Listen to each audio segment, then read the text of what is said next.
Meet Gary Green, Alice Amber, and Roger Red. They all work for the same company, and they have something else in common too. They're paying into a pension scheme and looking forward to a comfortable retirement. They want to spend their hard-earned retirement doing the things they enjoy. And they hope that by putting some money away now, they'll have the means to do it.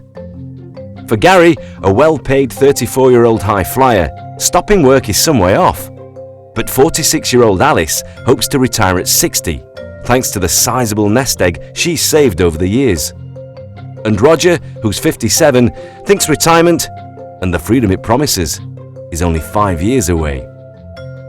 But their plans could be seriously affected by two changes coming into force next April. The first change affects the amount of tax-free income they can put into their pensions each year.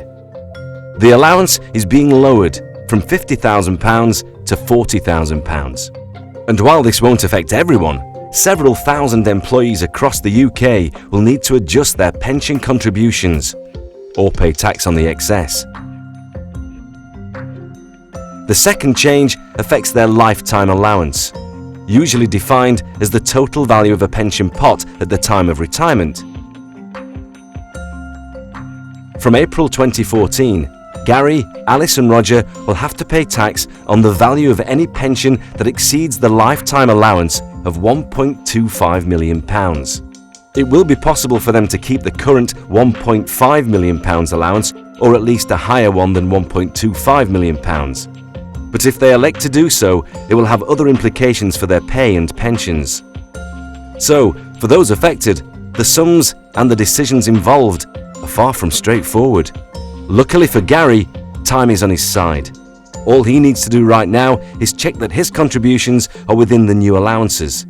The details of his retirement plan can wait. Alice doesn't have that luxury. Her plans and her nest egg might be at risk. It could cost her dearly later on if she doesn't find out what these changes mean for her before they come into effect. But Roger has some serious decisions to make, and fast. Before April 2014, he needs to think carefully about whether to retire early as planned or work for longer. And if he chooses to keep working, whether to continue paying into his pension scheme or not. It's complicated. So, to make the right decision for him, he needs some support. If you're like Gary, Alice or Roger, then it's important that you take time to find out more and act appropriately. These changes aren't going away. Doing nothing is not an option.